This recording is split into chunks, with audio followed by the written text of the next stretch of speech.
Good morning, everyone, and welcome to the second day. We have planned this very important panel discussion. The whole objective of this panel discussion is to have an interactive discussion on the main theme, which is India's strategic approaches between aspirations and contradictions.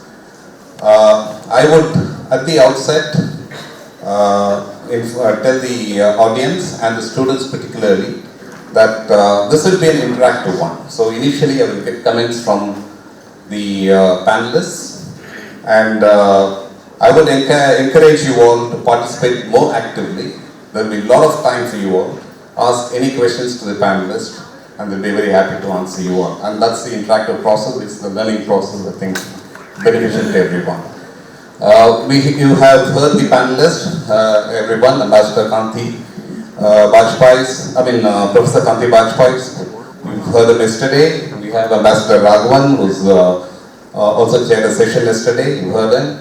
Ambassador Chuang, who was in the panel, and General Narasimhan, who heads the Center for Contemporary Chinese Studies in the Ministry of External Affairs, and a very accomplished soldier, scholar. He is here in this panel. Uday Bhaskar, whom you heard in the first session yesterday, will be joining us quite shortly. So let me initially give an overview as to what we are going to be looking at. For long, I think you've heard a lot of policy announcements, a lot of intentions, and a lot of announcements with respect to India's stature, rising power status, and what India should be doing in the Indian Ocean region and aspirations.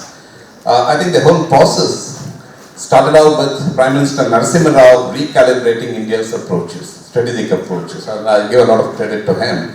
And I distinctly remember in one of the major lectures he gave in Singapore with Lee Kuan Yew, chairing that session, and that was an exceptional lecture by any Indian Prime Minister. And he laid out the India's strategic arena from Gulf of Aden to Malacca Straits in that lecture. There is, India's position as of today, and constantly you would have heard what India aspires to do. You had policies of look east, then becoming act east. You've had, India engaging itself in many regional forums. BIMSTEC is the latest flavor. Otherwise, we started off with SAARC. Then, of course, we've been actively engaging ASEAN.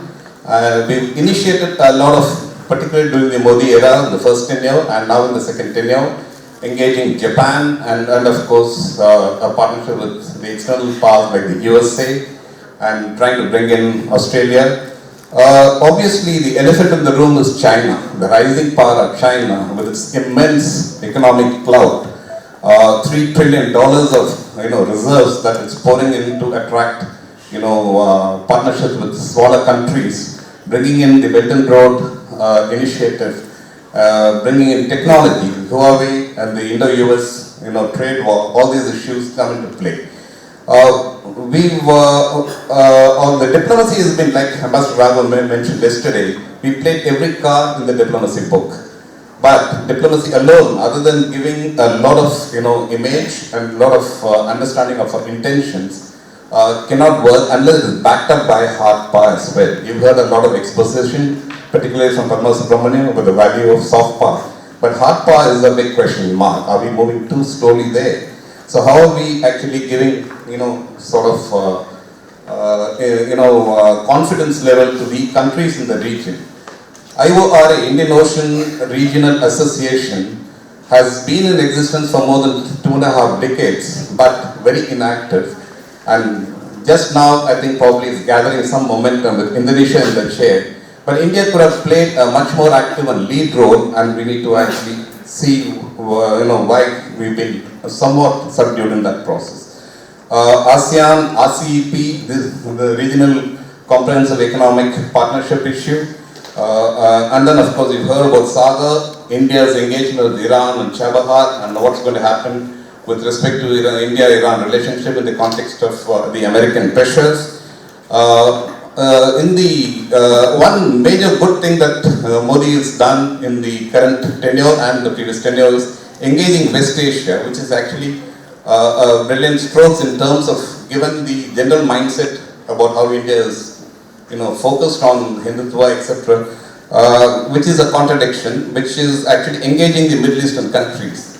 We've secured significant partnership with Oman, UAE, and we are also moving into the South Indian Ocean islands, engagements with, countries like Seychelles, Tanzania, Kenya, and these had a major impact. But in all this, finally, there are some negatives that have come out. Maldives was a fiasco.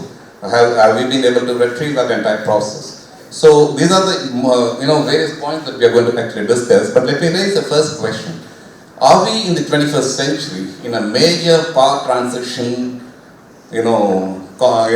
competition? Like I said, the elephant in the room is China and the US. Are we getting influenced or getting caught up in that power struggle? And are we measuring up in terms of our policy angles and our capability? Particularly in maritime capability, perspective plan, implementation, etc. Are we measuring up, or are we actually charting an independent course, and do we have the wherewithal to chart a completely independent course in this entire process? Let me throw this question to the panelists, and let me start with Ambassador Raghavan, then move on to General Narasimhan, and then to Ambassador Anthony Chuang, and then to Professor Kanti Bajpai on their views and comments on this. Thank you very much. It's an honor for me to be with this on this distinguished panel. Well, I had one preliminary comment which I always try to make when you're in a mixed group of military officers and civilians, and I think this is something which is important. You see, one thing, especially younger audiences should remember, that the military mind is trained to think in a different way than a diplomatic mind. The way both the general officers on my left and right have been trained to think is to evaluate capacities. That what they've been told is that a person's intentions can change, his capacities remain constant. So this is how a military mind thinks, that if somebody's got X, Y, Z in terms of material assets, and we have had an adversarial relationship in the past, then there are certain implications from a policy point of view, and we have to be ready for that. Now, the diplomatic mind is trained in a different way, because it's a more contingent exercise, and they don't look just at capacities, but they look at intentions, and more importantly, they look at interests. And when we frame national security policy, or when we frame foreign policy, we have to take both these together. It cannot be that we ignore the military input or that we ignore the diplomatic input. We have to take both capacities as also interests into account, and that is what that fusion leads to a sensible policy. Now, I think this is very important because often this military aspect and the diplomatic aspect gets mixed up. And certainly it happens a great deal when we talk about China, whether in the continental domain or whether in the maritime domain. If we think of China as a threat, and certainly if you see the way it is able to invest in its military modernization, and if you have a trained military mind, you will see, yes, this is a problem which I have to address now because the gap is growing. But on the other hand, there are other ways of looking at it. After all, it's a Chinese company which sponsors the IPL. It is a Chinese company which sponsors your cricket team to the World Cup, which unfortunately we got knocked out in the semi-finals. And China is your largest trading partner. So unless we take both these aspects together, both in the continental domain as also in the maritime domain, especially when you are dealing, as I said yesterday, with a great power which is in your immediate proximity, I think the chances of serious errors of judgment multiply.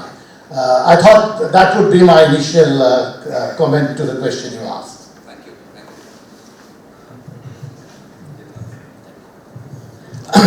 Good morning. It's a great privilege to be on the panel today morning. The question was actually on whether India is charting a course for itself for the 21st century, particularly how does it affect the Indian Ocean region is the way I would like to see it. The very fact that we have started talking about from look east to act east, from a policy of Sagar, etc., actually reveals a vision.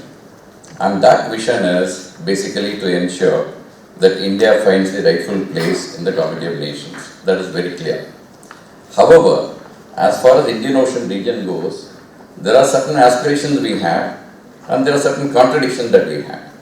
So we need to take a holistic view of both the positives and the negatives and see as to how we can take this forward.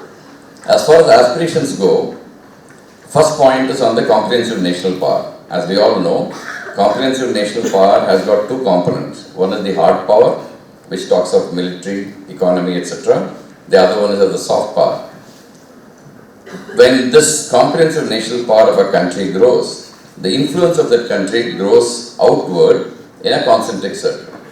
So first we see our neighborhood, that is the South Asia, and then we go beyond South Asia. So the first aspiration is to have a friendly neighborhood within our system and then take it further beyond. In that, you will find the Indian Ocean region also coming into play.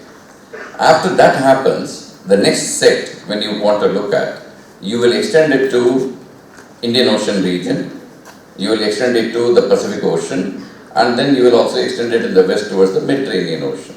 So you find the second influence, second layer of influence expanding through the seawards, etc., on to the east and west. A stable India-China relations will actually play a very good and important role in this. This is very important, basically because what happens? You find a ship of China coming into Indian Ocean region or a submarine coming into Indian Ocean region and the Indian media and everybody goes ballistic. It's international water, anybody can come, anybody can go. As long as the intentions are okay, you should be fine with it. So we should not actually react unnecessarily for minor movement that take place here and there. The other thing is what we will look at is the security for us. In security, what will you see? You look at energy, you look at food, we need to ensure the security of these two. If you want to grow, you need energy and you need to secure it. Then you also need to secure the sea lines of communication. That is where the other issue that we discussed yesterday came into light. Then you have threats like human trafficking, gun running, narcotics, etc.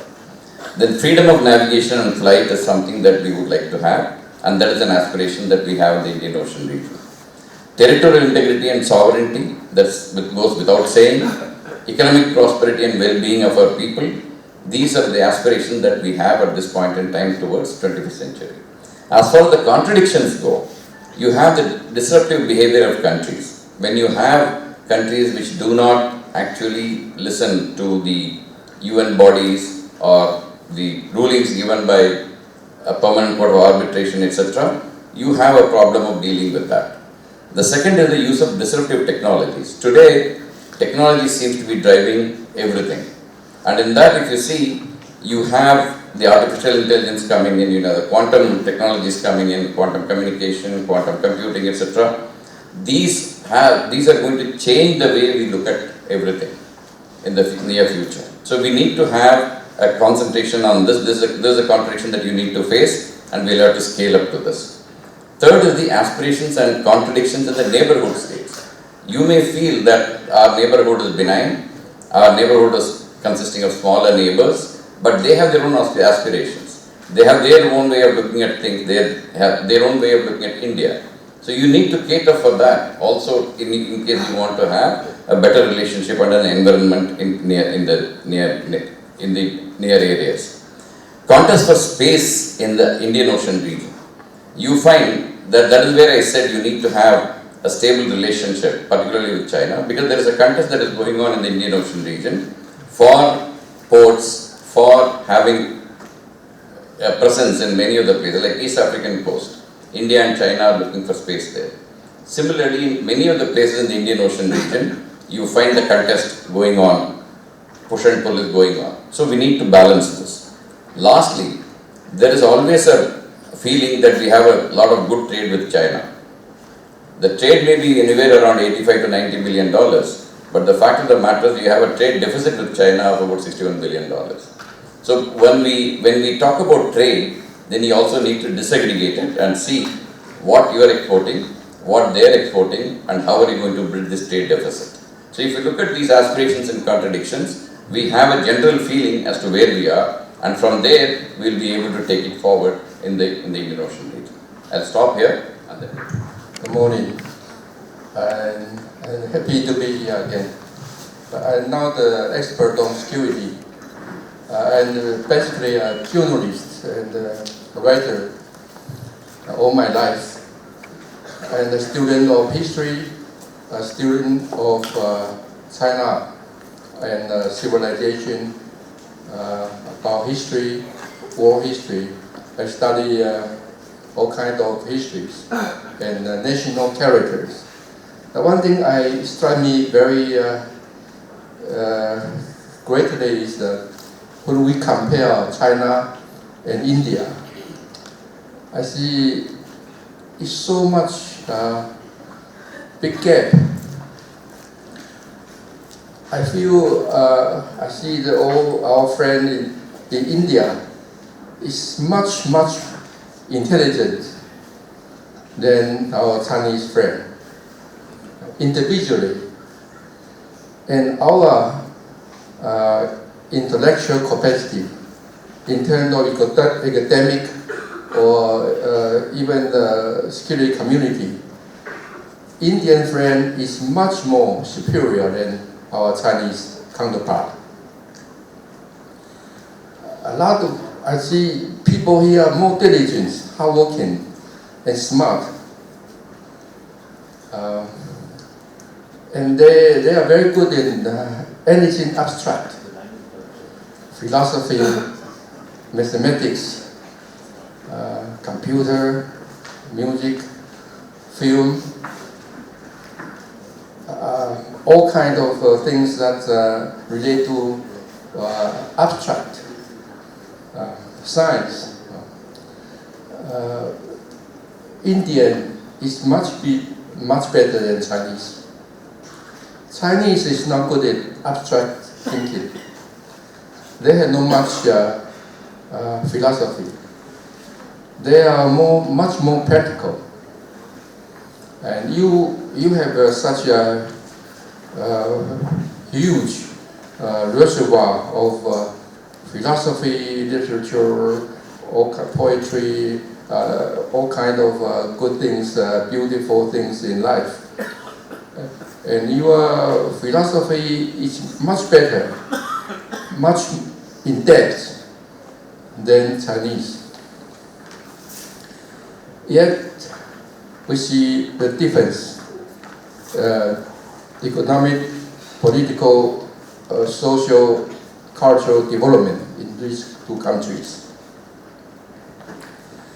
So one thing I always thinking 30 years ago, the first time I came here, they're talking about the emerging power. 20 years ago, 10 years ago, still emerging. Never arriving. And still look east. Until recently, they come east. But you see, China is not so good in their image, not so good in their philosophy, in their series. But they are good chess player. They know how to look at the map as a chessboard. They treat the whole country as a chessboard. They can move all the resources from one province to another city. They look at the map of the world as a chessboard too. They look at India like a chess too. I think they have no much profound philosophy. behind this is very practical. They have not much talk. They have a lot of action. That's very different from India. So I was thinking about because you have never lack of theories or strategical thinking. You have so many think tanks here, much better than China. Yet, I think something missing here is the more practical, concrete action plan, a roadmap to focus for your developments. I think that's very different from China. Of course, China is a totalitarian, communist, centralized power, and they have inherited a very huge domestic internal problem, external problem too. And on the surface, it looks very good. It's like the empire reborn, or imperial China was emerging again. But you look closer, you see all kinds of problems. Because of lack of political reform, they had to face the challenge, the real challenge on the corner. And India is very slow development, but the political framework, the constitutional framework, the best role is okay, is more sustainable, very slow and very depressing space. But I think there are much more potential in India. If you can find the outlet for your intellectual power, or your mental power, your soft power, your much potential waiting for us. Thank you. Thank you, Bhaskar. I think you put it very clearly. Move more from theories into practical action is what I think. Let me ask Professor Kanti for his views. Thanks a lot, and good morning. I think there's a lot of things that we could say, and I'd probably come out in the discussion, but I thought I'd just throw out one idea for a start.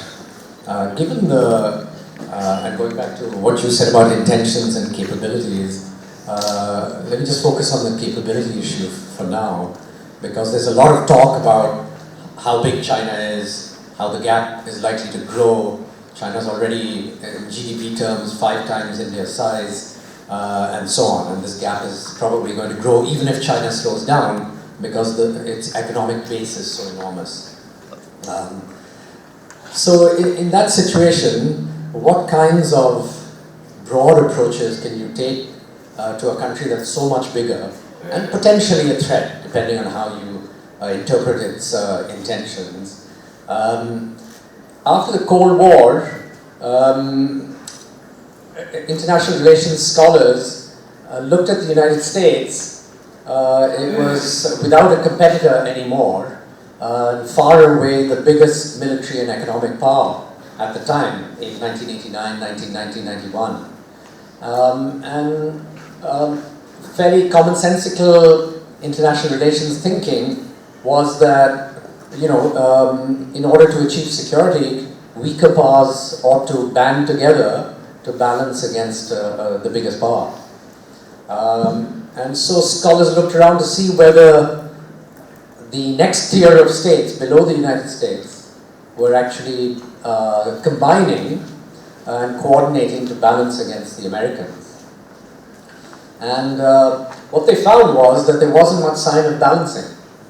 Other countries were not forming alliances, military alliances, or even very strong diplomatic alliances against the Americans. So this seemed to go against the common sense that we sort of all grow up with, which is, If you have someone who's bigger and more powerful, then you band together with other smaller entities to try and balance them. Out of that came a view that there was a sort of balancing going on, but it wasn't hard balancing with a build-up amongst a group of states militarily and economically and diplomatically against the Americans.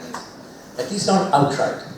And so an idea that was put forward to capture the kind of balancing that was going on was the idea of soft balancing. And an Indian scholar, T.V. Paul, was amongst those who wrote about 10 years ago about this idea of soft balancing.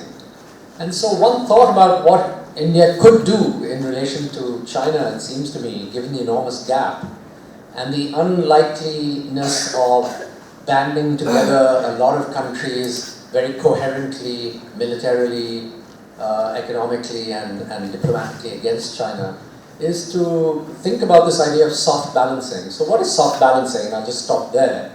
I mean, it's a concept that's still being thought through, and T.V. Paul has just finished a book on how one can see evidence for soft balancing going back historically to the classical European system of the 1800s and 1900s, and then into the 20th century. But so what is soft balancing? I mean, essentially, there are 3-4 elements to it. One of those is that you try to shame a much bigger power. So you use your diplomatic and rhetorical power in international forums, the kind of things, I guess, that Manu has been trained to do, subtly and with nuance, or sometimes more bluntly, to embarrass a bigger power. Shaming, embarrassing them by criticizing their actions morally or in relation to law or procedures in international institutions. All of that is part of a kind of broad shaming tactic that you can do. Now you might say, well, sticks and stones, I'm not very worried about, sticks and stones may break my bones, but words don't hurt me. But that's not actually true. Words do count, and you can see the kind of prickliness that Donald Trump brings to his everyday actions. He's very, very sensitive to what's said, as are countries, not just individuals. So a second component of soft balancing is to trip up another country procedurally. And so in institutions, you work with others to raise kind of procedural hurdles. And you can see, for instance, when the Americans were moving towards action in Iraq and so on, that even their allies, the French, the Germans and others in the United Nations and so on, raised issues in the UN, worked with others to kind of trip up the Americans who wanted support from the UN and from the international community for their putative action. So another thing is to kind of use all kinds of procedural devices very publicly, again, not just to shame, but to slow down a power and give them a chance, and in their domestic politics perhaps to rethink what they're doing. Now I know in China that's quite difficult because it's a relatively closed system, but I think that's another component of soft power. The third component of soft power is to use institutions. So use institutions positively to offer other ways of dealing with various kinds of issues, and to bind bigger powers to rules and norms and institutional ways. So this is what ASEAN has tried to do with the bigger powers, invite them all to the table to various dialogues and try to socialize them, get them to think about their interests in Southeast Asia in a different kind of way. So that's another component of soft balancing. Now, I just want to be clear, and this will just be my last point. You can probably all think about other components of what might be soft balancing, but soft balancing is not soft power. We've talked a lot about soft power. Soft power is the power to attract someone else to you. Your norms, your institutions, your culture, whatever, and to use that power of attraction to persuade others to go along with what you want. Soft balancing is not that. It's, you might use your soft power to cluster people around you as a part of a soft balancing against a bigger power. But soft balancing is really shaming, delaying, tripping up, binding people to new norms through socialization. And it seems to me India has practiced this quite well, and it's an important tool to think about and to refine for the future in dealing with China, who we're not going to catch in terms of capabilities at least for 30, 40 years if everything goes well. I'll ask Uday Bhaskar's views, particularly in the context of what Kanti said. Is TP Pauls, we had a discussion. He actually calls India's non-aligned movement as a soft balancing act, and a successful one at that point of time that probably we will need to analyze. But in the current times, are we on the same scope? Quite obviously, the balancing act is pretty much against the Chinese, and are we doing that quite clearly, or are we jumping from one end to the other? Because we also, as Ambassador Raghavan brought out, we need to engage China, and we need to also, we have a lot of things to gain from them. We is one of the biggest second biggest trading partner for us, and a lot of things will get affected. And therefore, how does this play out? In the context of how India engages Vietnam, what are the South China Sea issues, how India joins up with the US and Japan and the Australians in the Quad, and how does the soft balancing thing work out in the context of India's approach to Indian Ocean region? I think just to extend this particular discussion about India's intentions, aspirations, and specific to either we talk about the Indian Ocean region, or if we were to widen this a bit and relate to the India Pacific as a broader geographic kind of space and concept. And yesterday I briefly spoke about Southern Asia. So to take Kanti, Professor Bajpai's point forward about soft balancing, and is it an option for India now within the broader construct of India's intentions and aspirations? I think we could perhaps look at it or review it in the following manner. One, that as Marshal Matheswaran has pointed out, India has a reasonably satisfactory record in engaging in the equivalent of soft balancing, even if that particular term had not been used in a formal sense of the term. Not only non-alignment, which is a good example, I think, in a political sense. If you look at India's nuclear experience, for instance, the way in which India engaged with the nuclear dilemma, it's a complex history, but the summary of that is that between 1974, when India carried out what we call as the peaceful nuclear explosion, to 1998, when we had the Shakti test, and September 2008, if you remember, when India was accorded this exceptional status in the global nuclear order, is to my mind a good example of how, in a very, I would say, nuanced, sometimes contradictory, sometimes complex manner, India was able to hold on to its own position as also protect its capability. So today we have a very anomalous situation where India has not signed the NPT, the Nuclear Non-Proliferation Treaty, yet it has its strategic capability and it is seen as a responsible nuclear power. So in many ways it is a very anomalous kind of status that has been accorded to India, and I would characterize this as an example of the manner in which India has engaged or invested in the equivalent of soft balancing. Now the larger question that Matheswaran has raised is, can we do it in 2019? We are talking about Modi 2.0. This is the equivalent of what is often described as a more confident India. If you remember, our foreign minister, Mr. Jaishankar, when he was the foreign secretary in Modi 1.0, had often spoken about India now sees itself as a leading power. Now, to be able to realize that particular status of being a leading power and a relevant power, I think we have to understand the contradictory compulsion. Now, there are two ways of looking at a contradictory compulsion. One is, if you look at it from a physical sciences point of view, those of you who are familiar with quantum physics or quantum computing, we talk about the computer and its language is binary. It is 0 and 1, right? So the speed of a computer is assessed in terms of its ability to switch from 0 to 1, right? But we also know that in computer language, nirvana is when you can do 0 and 1 simultaneously. But what the logic tells you is that when you arrive at a point where the computer does 0 and 1 simultaneously, the whole thing crashes. So the challenge is to arrive at a point which in the jargon of computer is called the equipoise of the system. So India's ability to navigate this particular period is to acquire the confidence to deal with a contradictory compulsion. One, a very assertive China, and there are various issues where China has, been determined to trip up India. If you recall what Ambassador Chuang said yesterday in his remarks, my own personal reading is that China would like a unipolar Asia, where China is a single pole.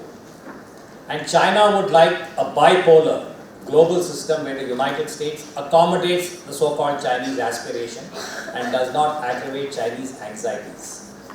So for India, we know about terrorism, we know about Pakistan, we know about NSG and the unresolved territorial border dispute. At the same time, as Narasimhan has pointed out, we have a trade deficit. And the reality is that in the next 10 to 20 years, China becomes the world's #1 GDP. All things being equal, the United States is #2 GDP and hopefully India will be the #3 GDP if Modi 2.0 is able to realize this so-called $5 trillion, $10 trillion benchmarking. But that will happen, again, to go back to what we said yesterday, only if India has the competence, the institutional competence to review its aspirations. What kind of an India do we want in the next 5, 10, 15 years? And for that, I think we have to be honest and say again, I think I'm repeating what my colleagues have said. We have been dishonest. I'm using a strong word. India has been dishonest in not being able to implement what it promises. And this is not just a Modi characteristic. You can go back to Manmohan Singh, you can go back to Bajpai, and even perhaps to Prime Minister Rao. I know that in the ASEAN context, they have repeatedly said that India over-promises and under-delivers. Now, as recently as last month, I was on a conference in Bangkok, and I'll close on this, Matheswaran, and the ASEAN people who were there, a couple of people, countries I don't want to name, expressed their disappointment in private and gave very tangible examples that go back to a time when Shyam Saran, I'm just mentioning his name because he was mentioned, was our ambassador in the region. So I think this is an issue that we have to address squarely, that we have institutional ineptitude in terms of being able to define our aspirations. And perhaps we have a certain degree of turpitude. Turpitude is lack of integrity in being able to stay true to our word. And I think that is palpable across the maritime domain, that for all our talk of Sagarmala, Sagar and now Modi 2.0, we haven't brought enough to the table.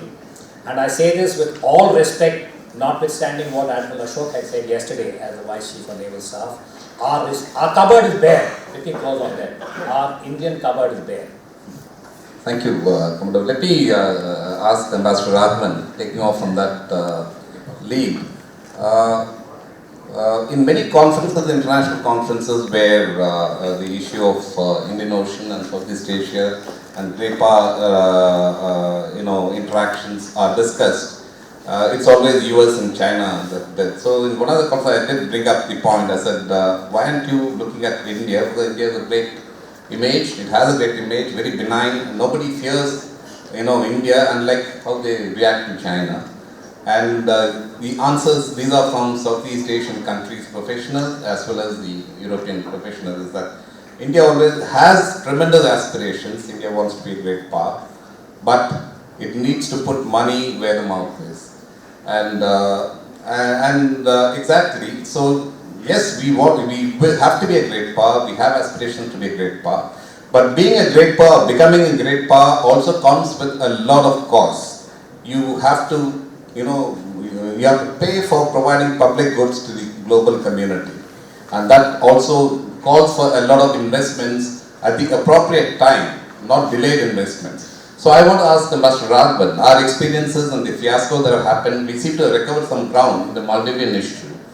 And does that, sort of exemplify this often, raised, complaint about India's inadequate, investment in the context of being a rising power?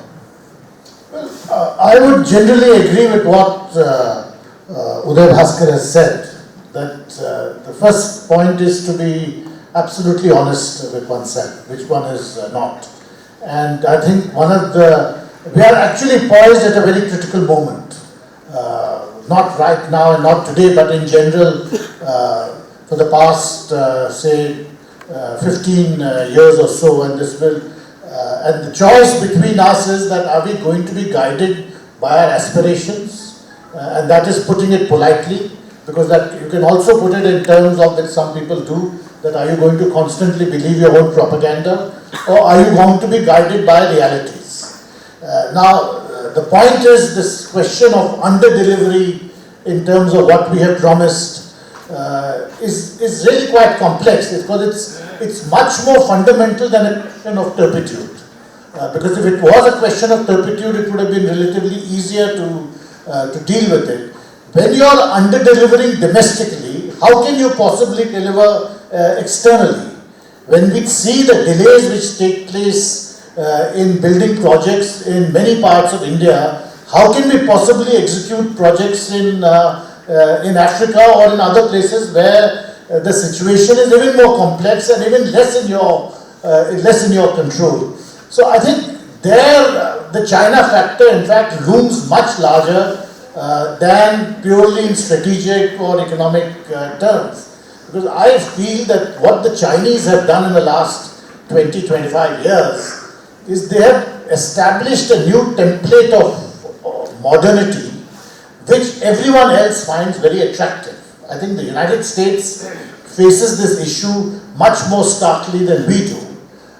Because the Western template or Western narrative of modernity, which came with a certain way of thinking, a certain mindset, a certain application of resources to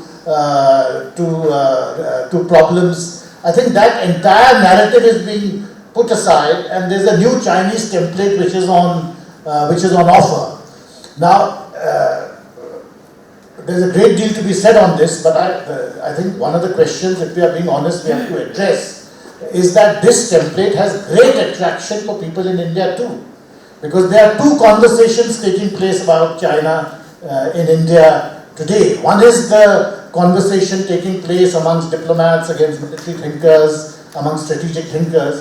But there's a totally opposite set of conversations taking place if you go to any economic institution, any chamber of commerce, because there they see this Chinese template of modernity, and frankly there is nothing else to offer which even remotely competes with it. So the issue is really quite serious and quite stark for us.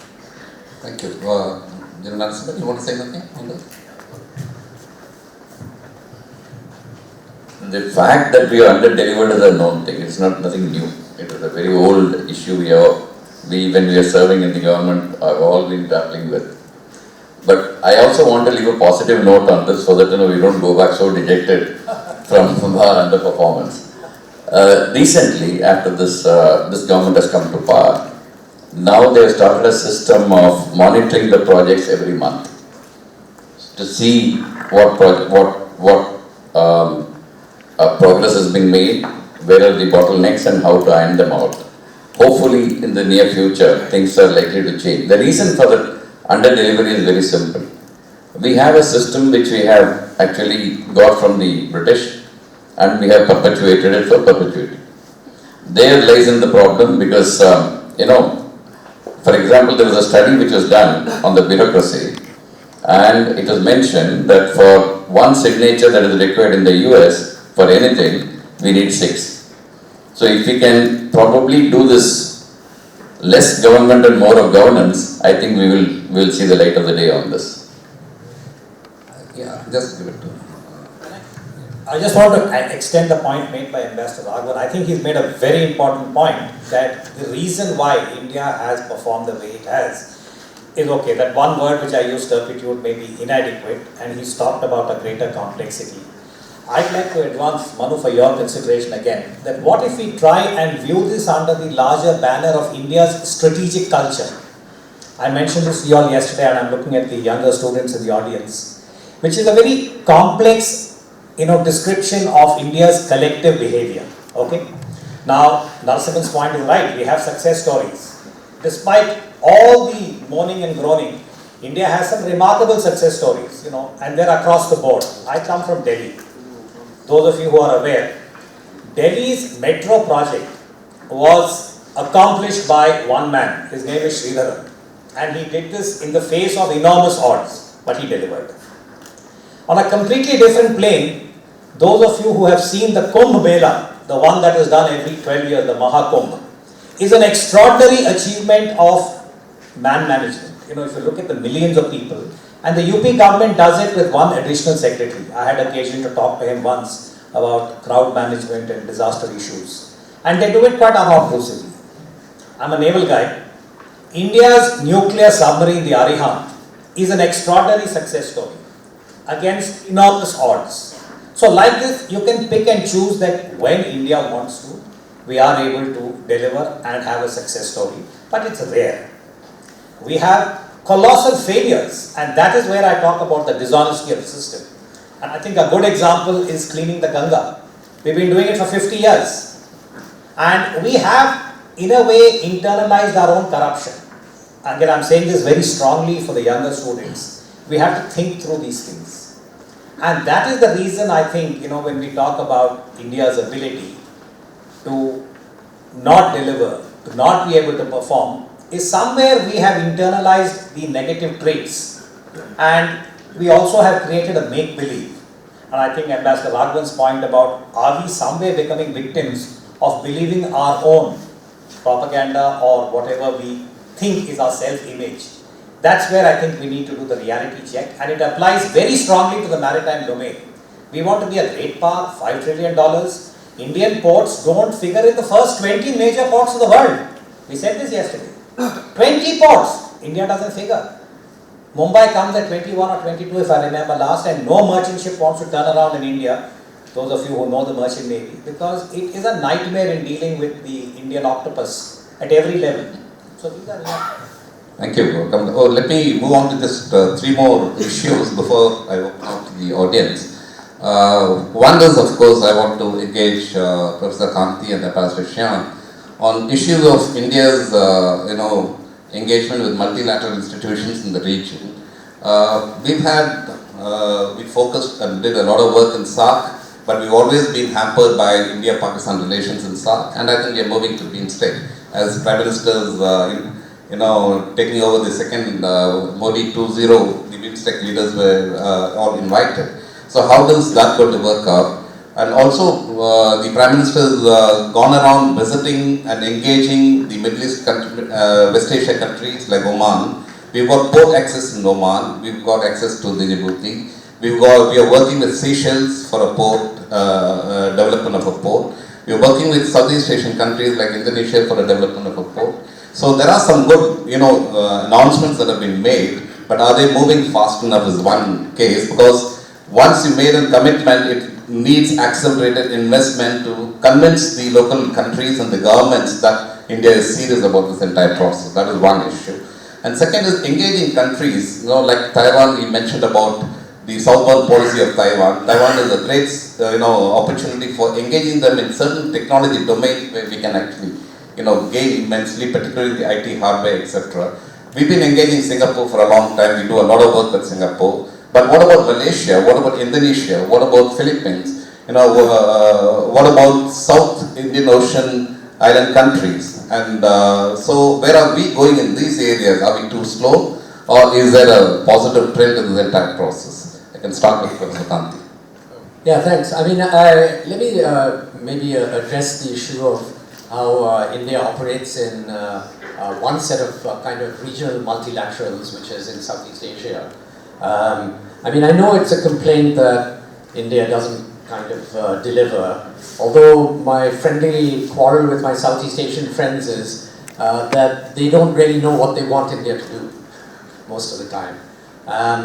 If we act too much in the East, Then they say we'll provoke the Chinese and polarize the region and bring our quarrels to their backyard and cause a lot of trouble.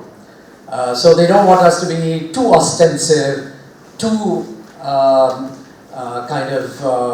anti-Chinese, and bustle around trying to complicate their lives too much. On the other hand, they do want us to kind of be around to balance the Chinese and to reassure them that if the Americans don't show up at the last moment and the Japanese are a bit awkward to deal with because of their history in Southeast Asia going back to World War II, that the Indians will sort of somehow play some role. So I think one of the things that's difficult, and Manu was High Commissioner in Singapore, I don't know whether he would support me on this point or not, but the region really doesn't know what it wants from India, and as a result of that, India doesn't quite know what to do. Having said that, I mean, there seem to be confusions in our own approaches. Modi 1.0, it seemed to me, if you look at the record carefully, for 3 to 4 years he spent time acting east, which really meant cozying up to the militarily most significant powers in the Asia Pacific. And that's Australia, Vietnam, Japan, and the United States. And he more or less ignored ASEAN, because ASEAN is just a talk shop and it looks good to be around there, but they're not militarily very significant, any of them, except for Vietnam. But then, after Wuhan, he suddenly decided now that India must support ASEAN centrality. It's not quite there in terms of the Indo-Pacific unless ASEAN is there. So he's singing a different tune. I think there are all kinds of reasons why that may be the case, but it's sending out a very confusing kind of message to the region. So now we're not really acting east anymore. We're acting behind ASEAN, who are central, whatever that means. So I think India has to kind of play a nuanced game, but has to be much clearer about what that nuanced game is. Here's an issue that's coming up, RCEP, which is the big trade agreement. Everyone thinks it's China's big vehicle. Actually, ASEAN led it. The Chinese are very keen on it now. It's ASEAN plus Australia, New Zealand, China, Japan, South Korea, and all of that. And sorry, are the Australians and New Zealand in RCEP? Huh? I think they are. But anyway, more to the point is that ASEAN wants to get on with it, China wants to get on with it, and we've got a choice. India has been the main stumbling block now on RCEP. Economically, there are difficulties there, but in the larger strategic sense, do we want to be there at the table, or do we want China to really be the biggest player on the block and run the show? ASEAN wants us to be there and so on, but we can't make up our minds. And we have to take a call, I think. So India, there are a lot of ambivalences all around. It's not just India's fault, but India has to be clear about what it wants to achieve. For instance, we have defense agreements with virtually every country in Southeast Asia of various kinds. We train people, we do repair and maintenance for them on their platforms, we give them facilities like Singapore. Singapore may be the only foreign country who we allow to have personnel and platforms in India, on Indian soil. We don't talk about it very publicly, so we do a lot, but we don't sort of make it clear that slowly, quietly, stealthily, we are playing a kind of security providing role there. So I guess my broader point is simply that, India can't keep flip-flopping. It has to play a nuanced role, but it could be a bit clearer about what it wants to achieve and how it wants to do it.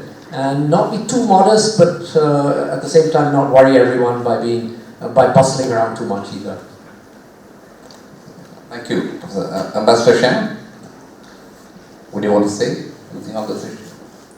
I heard a lot of talk about this China and India, dragon and elephant. I have many friends in China. They're talking about that India have no real strategical thinking. They only inherit British the legacy. They have known their own. They yet to find their own strategical goal or long-term strategical thinking for India. I always say China too. China also inherit imperial Qing dynasty's legacy. So this is very natural.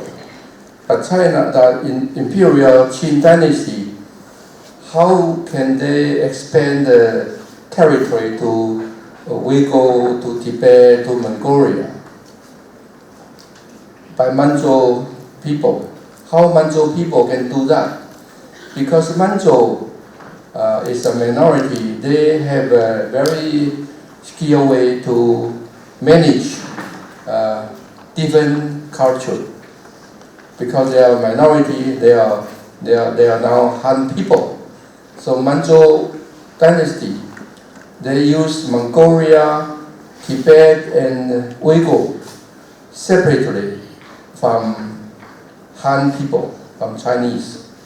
So they have developed quite a sophisticated dual level of governance. One is for Chinese Han, one is for Mongol, Tibet, and Uyghur. So they create a lot of some very different kind of institution to take care about Mongol and Tibetan and Uyghur, separate from Han. But Han people don't know imperial Qing dynasty, how they govern the whole empire. And now, because the communist basically is a Han people, they don't know how to manage Mongol, Tibetan, and Uyghur. That's why this area, big area, more than 1/3 of territory of China belong to minority. So they have no other way to govern, to manage. So that's why they have a lot of problem nowadays in the Tibet and Uyghur, because they don't know how to manage the different race, different culture, different religion. And they are, because the communist ideology, they don't believe religion. So the potential problem for China in this region is very huge, especially in Tibet and Uyghur area. And I see is no ending, no prospect of solution, because they don't know how to deal with the religious people. So China is a very big country, very prosperous, very, in a way, but the potential problem is much bigger than people imagine. Thank you. Okay. Let me just get on to one. I'll combine both energy security and just 2-3 points on the ASEAN and RCEP. One of the reasons why India took some time to interact with ASEAN is very simple. Basically because the ASEAN unity was under question at that point in time. Again, the elephant in the room was China. The way China dealt with ASEAN, not as a collective group, but probably they started ending up dealing with them bilaterally. That created a question of unity within ASEAN. You need to be careful in calibrating your approach to ASEAN. That took us some time to ensure that we got the right way to do it. That is one. On the RCEP, there is a thing that we need to understand. All the countries that are wanting to sign the RCEP want to do quietly on the goods part of it. They want to sign this agreement on the goods. But the problem comes up, trade is not only goods. Trade is the bilateral economic relationship or the group as a region, the economic partnership deals with both goods and services. We are also looking at the services being part of the RCEP. So this is something that has been under discussion for some time. There are 3 more other points which are under discussion. One is how much percentage of goods that we are going to open it. Second is what is the time period in which we are going to open it. These are under discussion, but those can be adjusted. That is not an issue. The issue is none of the countries want the services to be part of this agreement, and that is something that we need to look into. As far as the multilateral institutions go, we have been having a good track record of the multilateral institutions. Our record in dealing with multilateral institutions has been really good. Wherever it is required, we also have cooperated with countries like China, US, everywhere. We also have our problems in these multilateral institutions, but we are also been cooperating elsewhere. As far as opening up to Taiwan, etc. is concerned, that is also on the cards. Basically, Taiwan is very strong in semiconductor industry. They're extremely strong. In fact, 73% of the world's semiconductor chips are produced in Taiwan. So that is a thing that we can collaborate with, and there are other things that we can collaborate with. At the moment, that is being worked on. Thank you. Yeah. I want to add some ideas. Talking about ASEAN, we know, everybody knows that ASEAN have a very strong Indian cultural legacy. Most of countries in Asia from ASEAN, starting from Vietnam, Cambodia, Thailand, Malaysia, Indonesia, every country have a strong Indian legacy, cultural legacy. Just as our distinguished scholar talking about this yesterday. What about this legacy? It's because they have so many cultural influence in Southeast Asia, and that didn't come into play any role in the India and ASEAN's relations. I think that's something that we should do, thinking about that. Why is that? Because the lack of development in India does discourage the people looking for India, or the Indian people is too inward looking. They don't care so much about the ASEAN, all these connections. But if India can come out with something new it's not easy, it's not difficult to inspire, to restore, to exercise, to have more influence in this Southeast Asian. So I think like Chinese have a lot of diaspora in Southeast Asia, and China very skillfully use this Chinese community to boast to their national building, and India should do the same in the future. Thank you. There are still many more points, particularly in the context of energy security. India's reacting to imports from Iran, which is one of the major suppliers of oil for us. Are we coming under pressure from the US and that is so? So what's going to be the energy security policy, and how are we reacting to it? The energy security issue is also a soft underbelly for China, and how does this play out in the entire process? And the second part is, of course, the maritime capability perspective plan. We want to have 200 ships, 24 attack submarines, 3 aircraft carrier capabilities. But where are we? The defense budget allocation that's come out in this budget.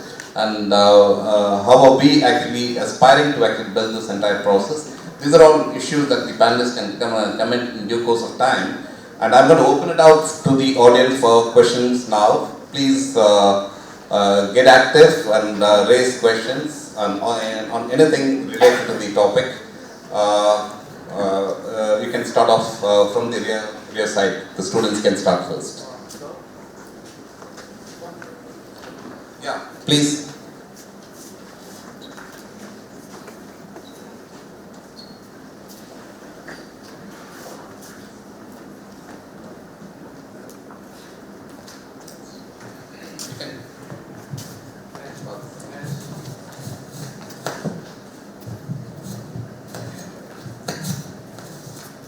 Good morning. So, since the Cold War was mentioned, just wanted to ask more of a structural question on ideological conflicts. So, the US of the Cold War in the Western Bloc was seen as an upholder of liberal democracies. And you know, the Cold War manifested itself as sort of an ideological conflict. But can the India of today be seen, at least in the South Asian framework, as an upholder of liberal democracies? The same way the US of the Cold War was seen, or are ideological conflicts just a thing of the past?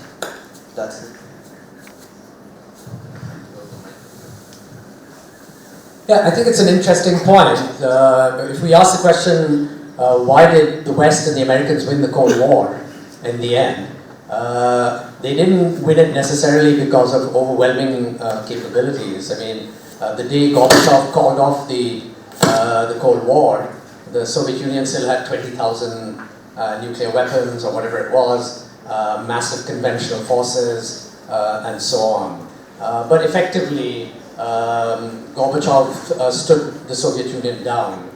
And one answer is that they lost the battle of ideas, which is that they understood by about the early 1980s, certainly by 1985, that their system was a historical dead end.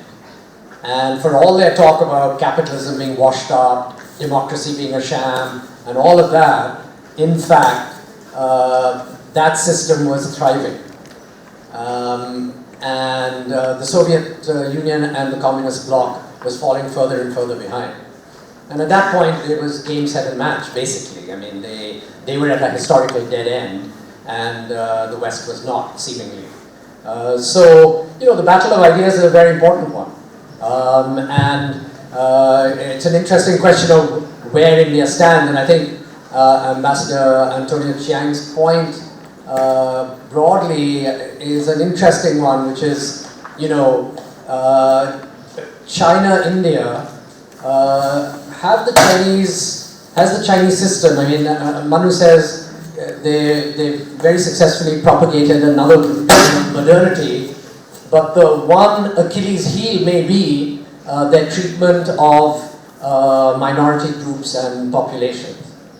And whether India, with all its difficulties and sometimes false starts and bad policies and all of that, whether we worked out a system, and I think probably we have, which with all the noise in the system, we don't see, but actually there's a system. How do you deal with internal diversity? And broadly, India has a 3 or 4 stroke formula, which kind of works. I mean, notwithstanding recent attacks on it by you know, the BJP and so on, even they would, I think, they work the system in effect fairly well. Broadly, something like secularism. I mean, you can translate that into many different ways, but sort of a tolerance and an insistence that state power will not be used beyond the point against minority groups. I mean, that's putting it very timidly and tamely, but I mean, at least one can see that that's the case. And part of that is an insistence on constitutionalism.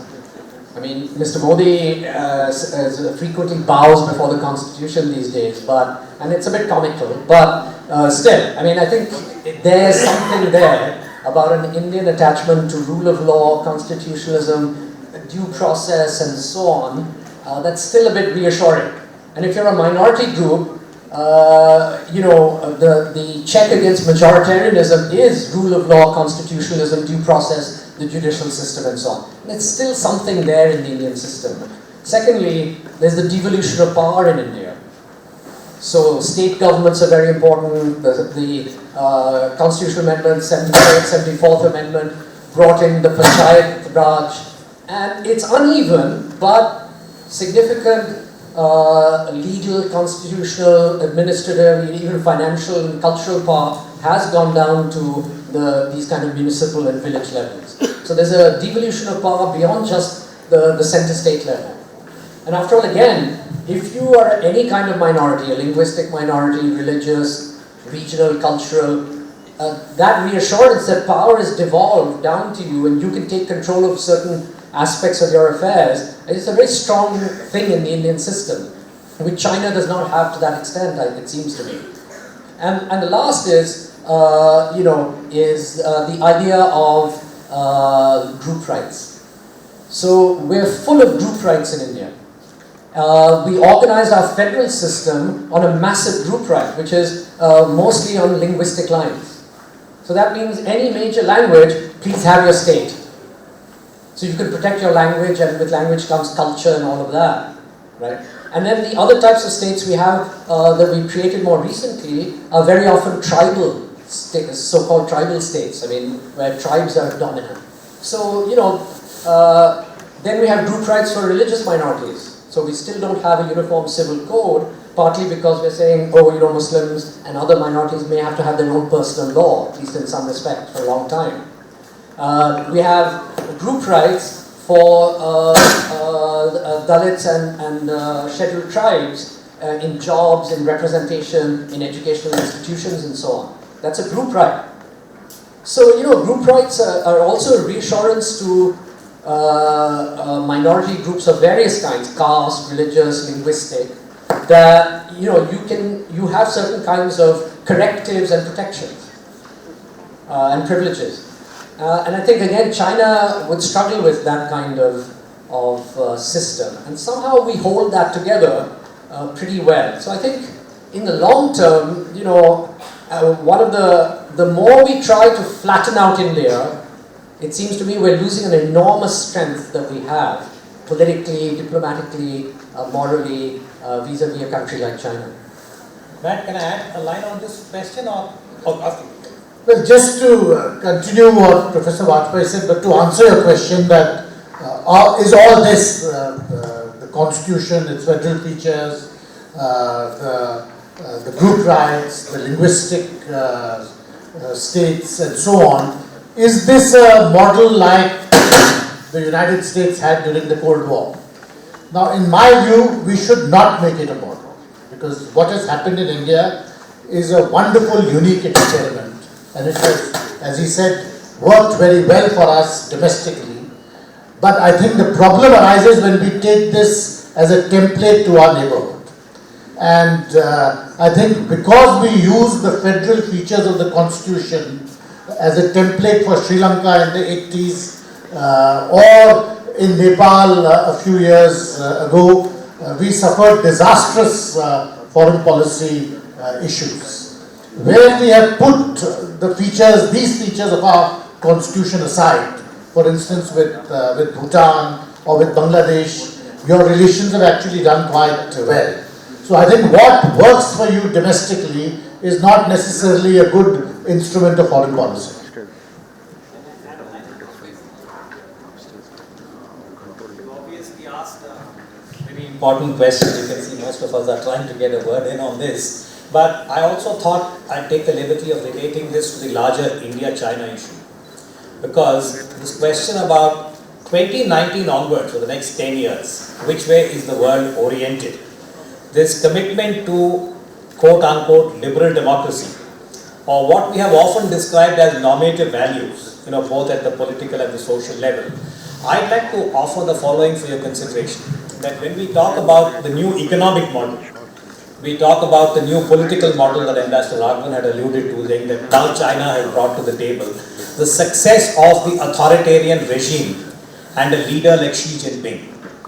Now in India, I think somewhere by osmosis, we are trying to internalize that and say, do we need a dose of that?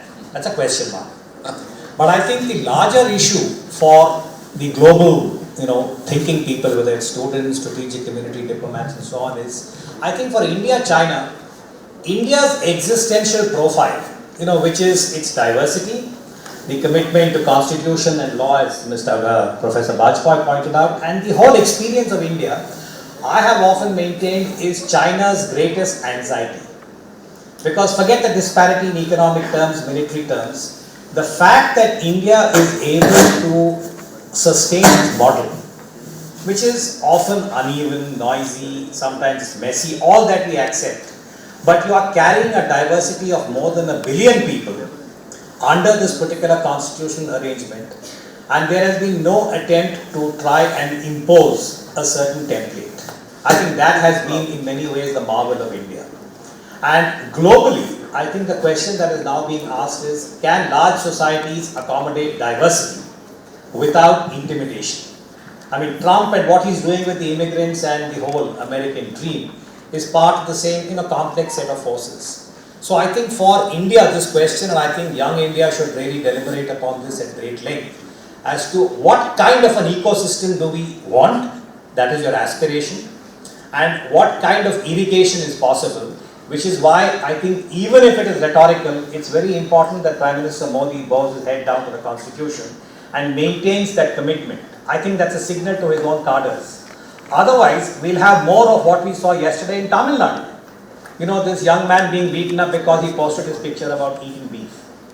Now, is that freedom? Is it not freedom? Where are we using technology?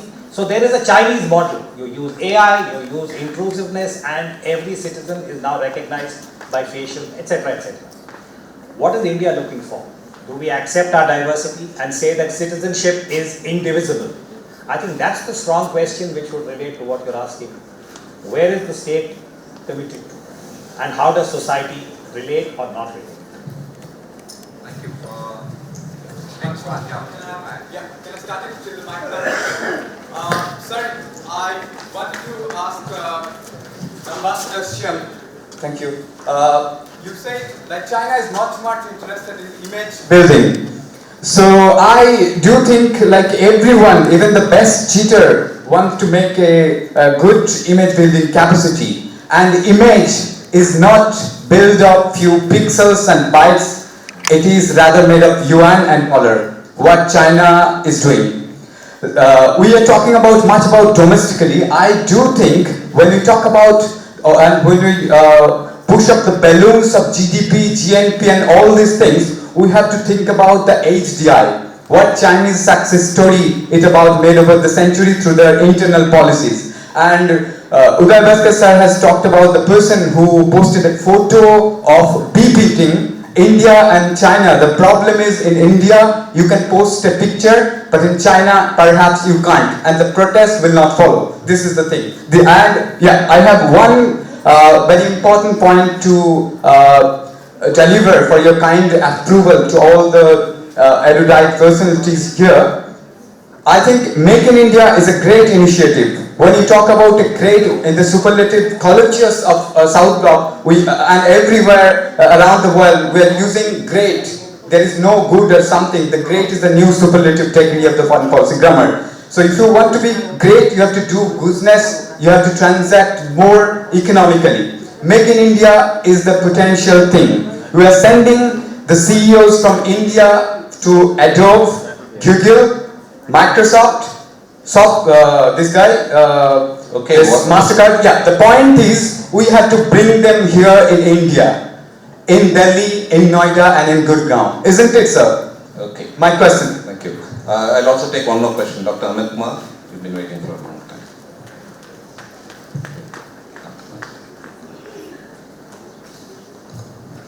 Question is to Kanti Bajpai. Regarding soft balancing. Soft balancing in Indian Ocean is still working in favor of India. Maldives, recent development in Maldives and Assumption Island case in Seychelles are best example.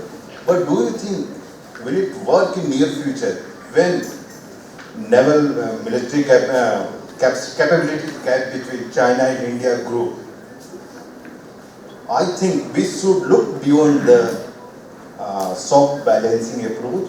We should engage more leader power and middle powers on traditional as well as non-traditional issues. Thank you. I think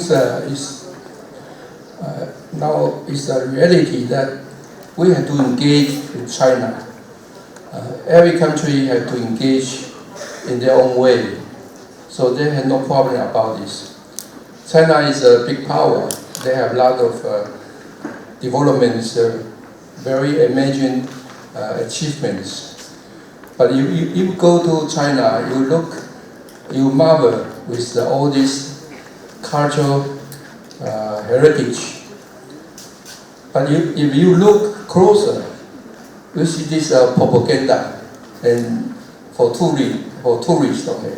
If you go to Shandong, the Confucius temple there, and it's empty. Actually, it's empty. They keep the whole, because they have a lot of money invest to preserve this cultural heritage. So they look very beautiful. But it's empty there. You go to the temple, the Buddhist temple, so many beautiful glamour temple.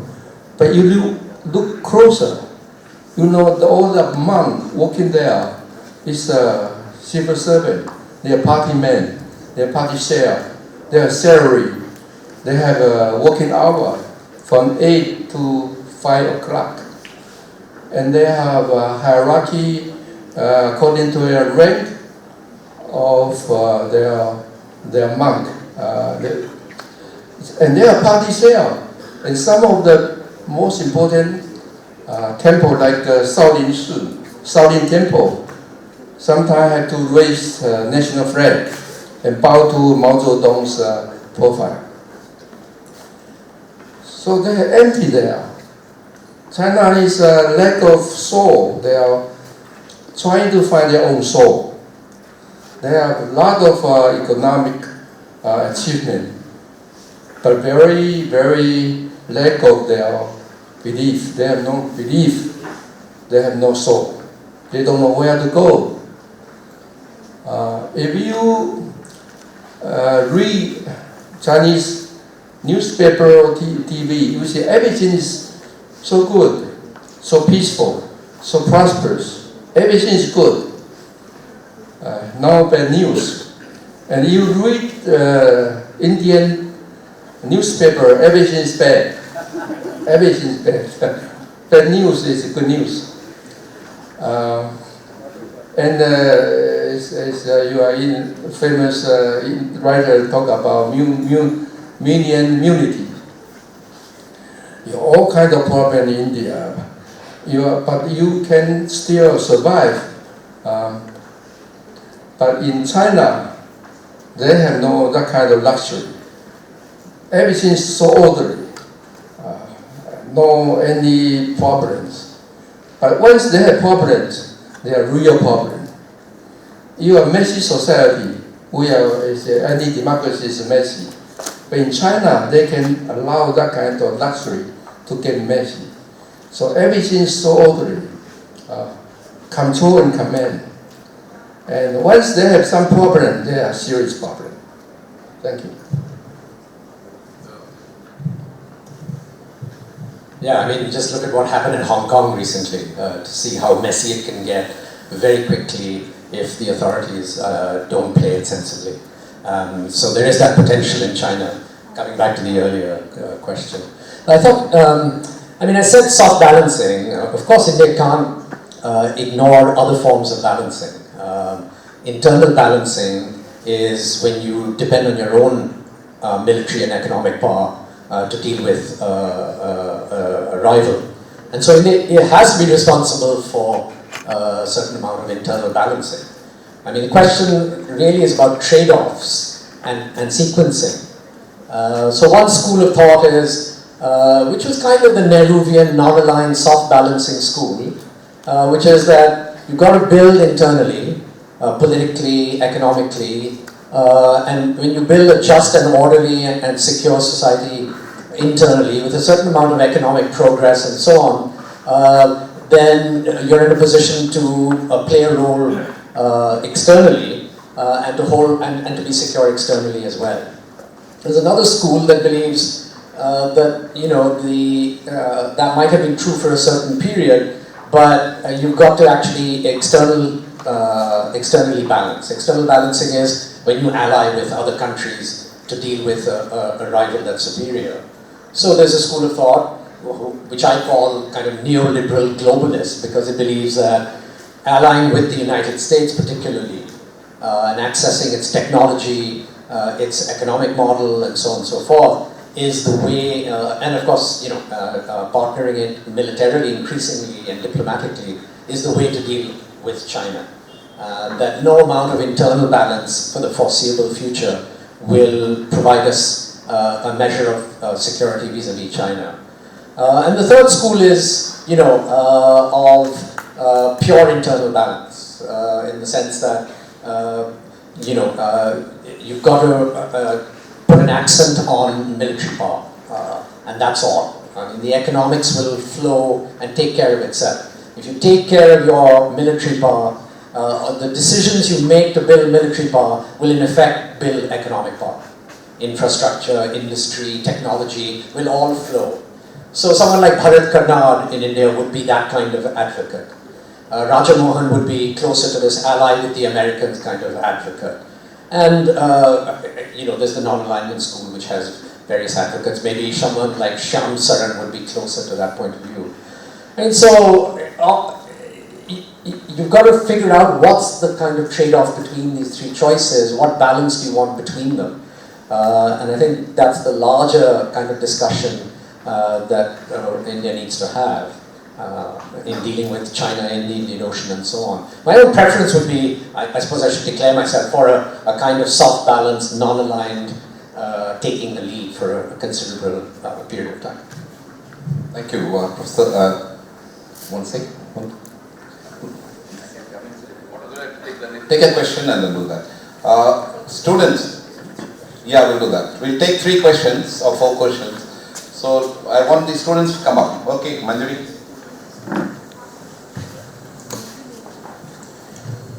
Thank you. So my question is, I have 2 quick questions. One is regarding the Center for Balancing Power, which Professor Kanti Bajpai has mentioned. I think before, you guys also mentioned about the non-alignment strategy. In terms of trade, India has always been in the forefront to be the non-alignment party, I think against USA. So like in the next couple of years, where do we see India and where does India position itself in the context of trade in the Iowa region to exert this kind of a soft power or balancing soft power? Where do we position ourselves? Because with respect to China, it is very clear that it has commercial interest. It doesn't probably have ethical morality, it doesn't really follow that. But with India, the case is quite different. So where do we position ourselves, like in terms of Iowa, in the Iowa trade region, where do we position ourselves? That's like my major question. Good morning, sir. Your name? So my name is Kavya Darshini from WCC. So my question is, like India-China relation is basically like countervailing each other in the region of Indian Ocean. So China, when it's trying to counterweigh India by string of pearls, India like undertook string of flowers measure. And in Maldives, we are like assisting them with the debt. So we are actually following a soft balancing power, as Sir said. So if in what way are we going to like improve the relation with the China if we follow this strategy? Also, if we are going to improve the relation with China, what will be the implications? Like China says Pakistan as its all-weather friend. So in case, if we become in that category to China, what will be its implications? Okay. Your question, yeah. Both of you. One up. Yeah, please. Good morning, my name is Shubham. I'm a student from University of London and currently an intern at Chennai Center for China Studies. My question is particularly regarding the power balance that India tries to play in the Indian subcontinent region and how China outweighs that. So particularly with the context here between aspiration and contradictions, it's a known fact that 90% of the water resources comes from Tibet, which feeds a 3 billion population of India, Pakistan, Bangladesh and China. In that regard, particularly China has had its, they say the water lords of the future will dominate the politics. So China in that regard has started its river linkages projects, which is called the South-North Water Transfer Program, which has started across the Yangtze River. And India has also wanting to start this kind of program of river linkages, which has jeopardized the position of Bangladesh particularly because it's a downstream nation. In that regard, doesn't China's policy also affect India's position in that regard, and would that result in India playing a second fiddle role? So how does this help India in showcasing as a power play in the Indian subcontinent region? Yeah. Hi, good morning. My name is Ghazi Hassan. I'm from Kochi Center for Public Policy Research. So my question is to Professor Kanti Bajpai sir. So last time we discussed in Kochi during Indo-Japan conference that there are three strategies. One is the soft balancing, hedging and bandwagoning. So how do you play? Because we are talking about India's strategic approach in the Indian Ocean region. That means both the aspirations as well as when the contradictions will come up. So how will you place the hedging as well as the bandwagoning in this whole region? Thank you, sir. Okay, the fifth one. Morning, sir. Sir, as General Narasimhan sir mentioned, are the international dispute resolution mechanisms, the UN bodies, are still relevant, considering examples like Chagos and China and South China Sea? Is UN becoming another League of Nations? If so, how could it be strengthened? And one more question regarding West Asia. Is war a certainty now? If so, how could India's approach be towards Iran, considering the rich bilateral relations between us? Thank you. Okay, thank you. We have 5 questions. One on India's soft balancing, the context of morals and ethics with respect to trade. The other one is India-China string of pearls or string of flowers issue. And third on water-related issue. Fourth on hedging and balancing issue. And the fifth one is on West Asia and others. I'll start with our China expert.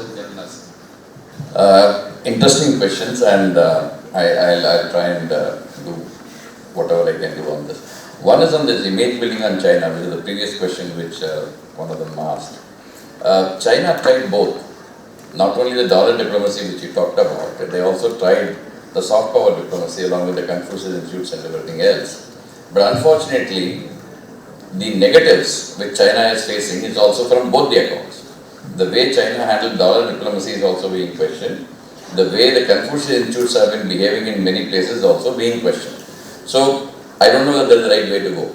So, that is the problem that China is facing now. Make in India, we all are aware that Make in India did not make the kind of strides that we expected it to make in the last 3-4 years.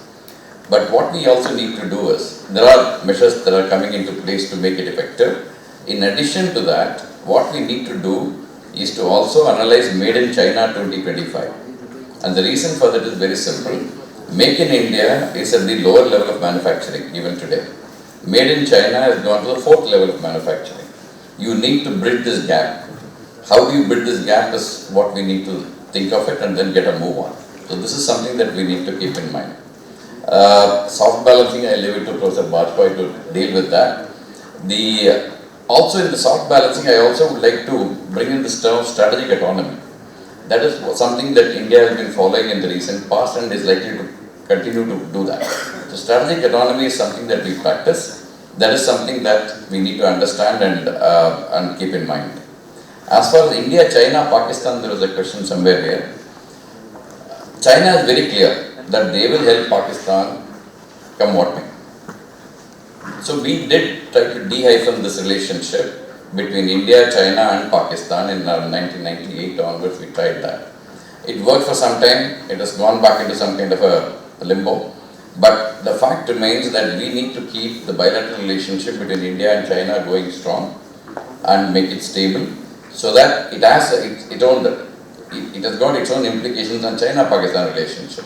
Probably if you have a better India-China relationship, China may be rethinking on the Pakistan relationship, but I'll leave that to Ambassador Raghavan to elaborate further on this. As far as the water question is concerned, the South-North linkages, the Middle Riparian question is concerned. Please understand the South-North, the river diversion project in China has got 3 limbs. One is the eastern, central and the western limbs. The eastern limb is already functional, the other 2 are on their way to completion. These have got actually been known, they didn't have a relevance on India actually speaking. What will have a relevance on India is if the river, the Brahmaputra's waters get diverted.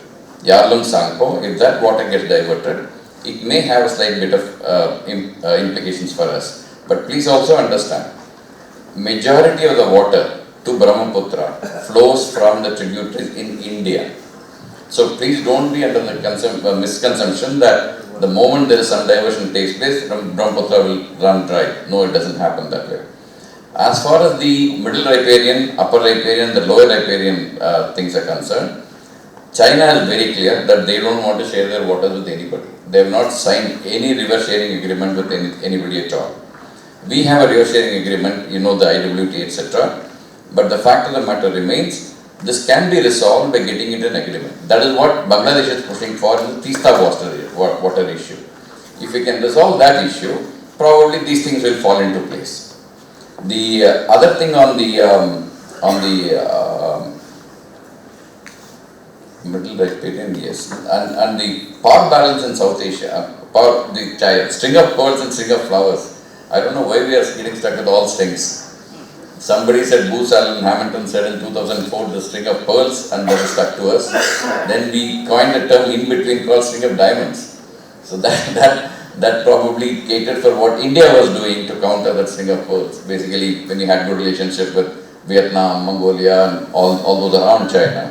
So now I think string of flowers has come up. We can continue to have the strings, but what it implies simply is the balancing is on. When China is trying to increase its influence in our region, we also have been actively pursuing our interests in this region, and these are actually counterbalancing each other. So whether you call it string of pearls, string of diamonds, string of flowers, it basically relates to the balancing act that is going on in this region. Thank you.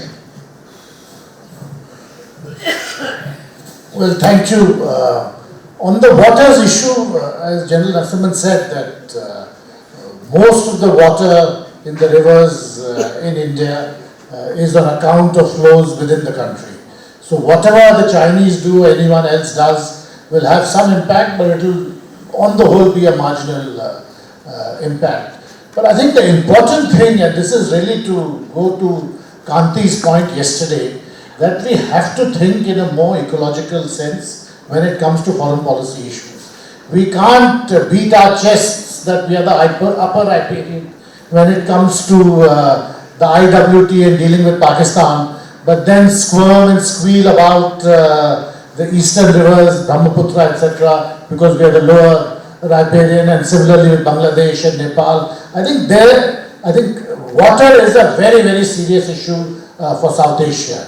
And possibly if you see the reports coming out, it is going to be a critical issue in the next 10 years. And this is not just riparian flows, but also groundwater, and there are a whole host of issues. And there I think a certain element of thinking like citizens as an input into strategic policy is very important. I mean, one can talk about India, Pakistan, India, Bangladesh, India, Nepal, riparian issues till the cows come home.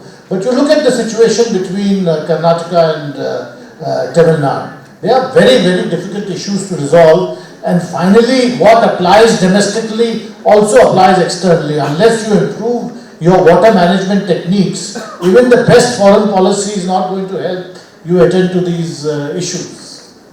I think that.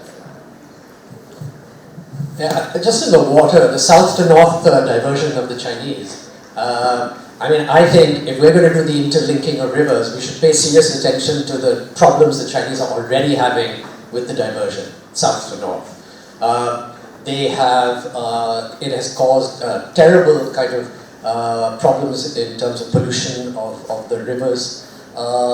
The costing is an issue between provinces and cities. So the costing is differential, and some cities are very angry about having to pay the kind of cost for the water that they're getting. It's tampered with fishing and the ecosystem of the rivers. There's resentment in some of the southern provinces because they're relatively okay with water and they don't see why it should be taken away to the north. So there's a political problem there as well. Before Mr. Modi gets too excited about this interlinkage of rivers in India, the really comparable one probably near us is China. and you should look very carefully at all the troubles they have there. And I mean, I would be, frankly, I would be opposed to the interlinking of rivers issue. Managing groundwater, managing the existing waters, water conservation, etc., a far better way to go than to build all these fancy schemes and then find 30 years down the road that we've got siltation problems, even more. I mean, we can't solve the problem between Karnataka and Tamil Nadu, and we're going to interlink all these rivers across state boundaries. I mean, does he want more problems to deal with between states? I mean, it's baffling what the government is thinking about.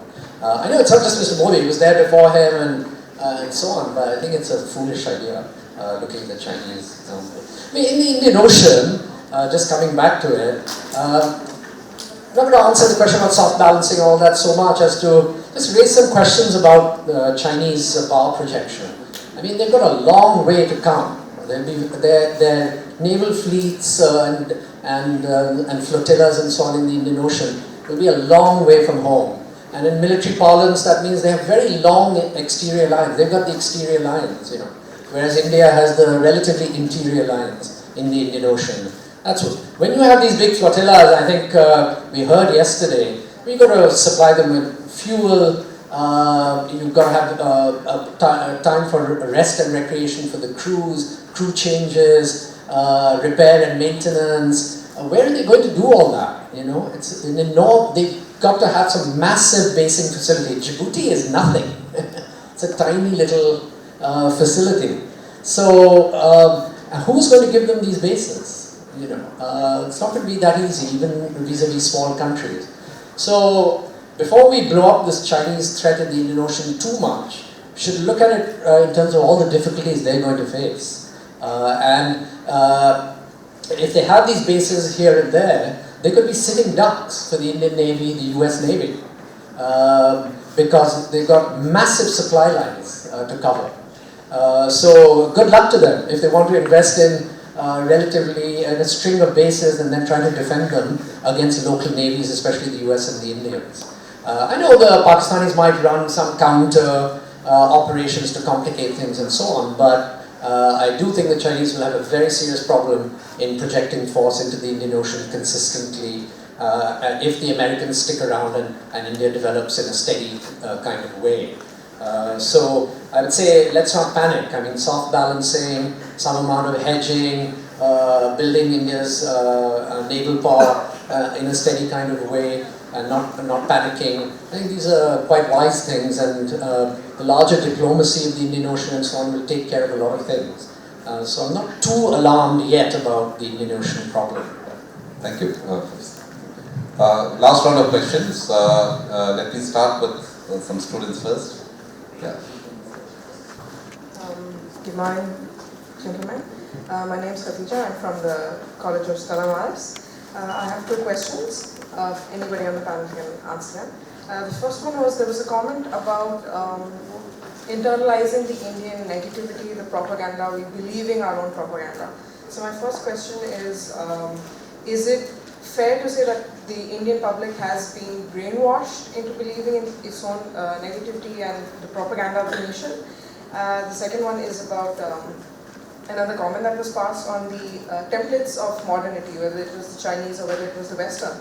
So is it fair or is it utopian to look at an Indian modernity, template, and like how can India, get over its incompetence to achieve that? So those are my two questions. Okay. No, one second. You already got. Anyone else here? One observation. Oh no, one sec. Give it to Dr. Padmanja. Lieutenant General Narasimhan, something very, very elementary. You talked about Actis, Sagar, all revealing a vision. And then you said that all this reveals a vision that India wants a rightful place. Can you define what is this rightful place? I've heard so much about it. So can we define what's a rightful place? Like our present foreign minister as secretary, he talked about, leading. We want to be a leading power. But that's all. Thank you. Here, Dr. Joshua Thomas. I'm so excited that the whole discourse is revolving around India-China. It's a fascinating thing. We have experts from the Army, from the Navy, from the Air Force and diplomatic corps. Just I would like to put one question. Since Ambassador Chuang has said all the countries need to engage with China, and General Narasimhan has said we need to have a stable relationship with China. Taking these two things together, just I want to ask one particular thing. We have been talking about trade and other related issues. There's a big question of trade imbalance. All the time we are talking about trade imbalance, trade imbalance. Now, if General could say a few words, how to rectify the trade imbalance, that's one thing. The second thing is stable relationship. We are totally against BRI. We have literally said in the beginning itself. Then what about BCIM? Initially we have said yes for it. We have said over it. Recently when I was in Calcutta in a conference, someone asked what is the status of India on BCIM. One of the scholars said, it's in coma. I don't know what you will react to, General, for this particular statement. Very often I have been attending on India-China conferences. Most of the scholars are either from Delhi or from Mumbai. And I am a lone representative from Northeast India, which has much more closer proximity with China and much more relevance for India's foreign policy with China. Now, often people they say China is a closed society with an open mind, and India is an open society with a closed mind. How do you react for this? I just wanted to add on something to what Professor Kanti said, particularly in the context of Indian Ocean region, because of the discussions which are there about the entire range. He was very correct in identifying the geographical limitations of PLA Navy in coming into Indian Ocean region. Even today, after operation of so many years of the aircraft carrier, it has not come out of Straits of Malacca. Obviously, there is a reason to it. And therefore, this what we normally refer to as tyranny of distance is something that's going to come in a big way as far as their operations are concerned. Which is why they are looking at Hambantota, they are looking at Maldives, they are looking at Djibouti, they are looking at various other things. This is where, if you call it Indian Ocean region, we have every reason to ensure that they don't gain any undue advantage over here. I'm not talking about normal traffic, of submarines coming in and going out, whatever. It's not an issue. But it's a question of your backyard where you need to protect your interests. Now, if you are not going to protect what's happening in Maldives and Sri Lanka and Bangladesh, Myanmar, then how are you going to protect India? Now, you need to be able to push out this wall of threat to as distant location as possible. On the string of pearls, which is a point which came out, as long as the Indian Navy has the ability to cut the string at many points, these pearls will fall off. So I think it's important that the Indian Navy develops its capability to be able to ensure that you're not challenged in your backyard. That's an important aspect. General Narasimhan made some very valid points about how to deal with China. Earlier on, I remember in one of the conferences that we had invited him, he said, don't look at the Chinese as somebody who's 10 feet tall. Or don't look at him as he's a dwarf of 3 feet. I think this is where the reality lies. You need to be able to look at him in the eye and, gauge him and then deal with him in an appropriate manner depending on what the issue is. On BRI, I think we've taken a very, very sound decision, and on 2 occasions in BRF we kept out of it.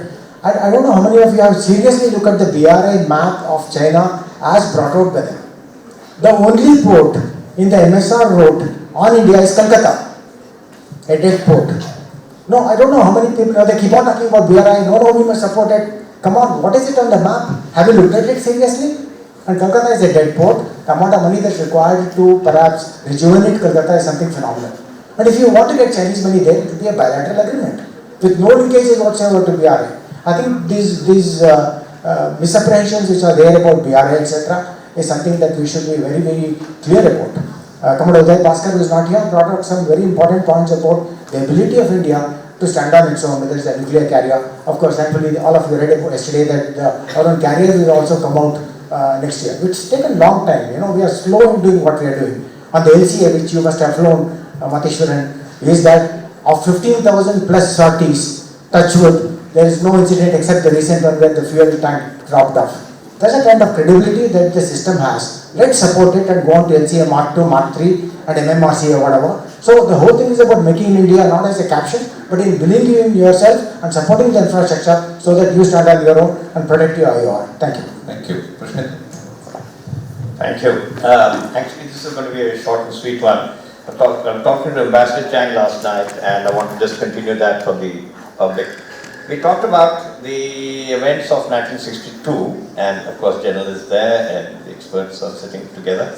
The point is, so that haunts us still, that haunted legacy, 1962. How seriously do the Chinese really believe that this is something that can be solved or not, or are they just keeping it going to keep us on our toes? The fact really is that, and again coming back to this statement that the Chinese are not 7 feet tall, Lord Mountbatten during the Second World War, the Southeast Asia Command said to his troops, the Japanese are not 7 feet tall. So, I mean, it needs astute leadership and it needs to. So, I'd just like to continue this discussion with with the ambassador some other time. The fact is, how seriously do the Chinese really believe they need to resolve the situation, whether it's a McMahon line of the past or some sort of adjustments of the future, and of course, General sitting next to him. Just a few words. Okay, last word from the Brigadier Deepak Sinha. Thank you. Just ahead of what Professor Bajpai said, if the Chinese have difficulty in getting their navy into the Indian Ocean, so shouldn't we be looking at the continental defense far more, especially since it's already a weak issue that we have? And the second issue that I'd like to just ask what you all feel about is, if you look at the way back in history, in the 30s, Japan was an expanding power till the Americans decided to cut it down to size, and they used their economic clout to completely force Japan into the war. And isn't that what's happening with China now? Isn't that exactly what America is doing with China now? And if that is so, and if at some stage we have to take sides, which side should we be on? Thank you. Then I'll start with Dr. Raghavan. Well, the question was, is there an Indian template? I don't think it's a template, but certainly I think India there is a unique, and it is unique, narrative of modernity. Now it is not a template because we cannot apply it outside India, and for the reason for that is, it's a circular argument. The reason we cannot apply it is because India is unique. And I think it's a useful thing to bear in mind that not all narratives can be templates for the rest of the world. And if you look at the history of the 20th century, in terms of how states were constituted after the First World War, and then how they were reconstituted after the Second World War, the uniqueness of India, despite the partition, really stands out. So I don't think we have a template to offer to any other country, but I do think there is a unique narrative of modernity, and which, with all its defects, and I agree with what the ambassador said, that every problem in India is blown out of all proportion, and that's our way of dealing with issues. But there is certainly a narrative which we possess, which is uniquely Indian.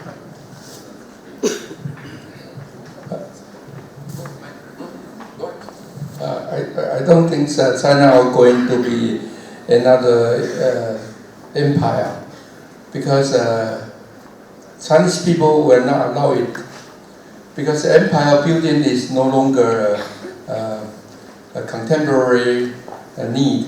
It's the people's will, the people's welfare is more important.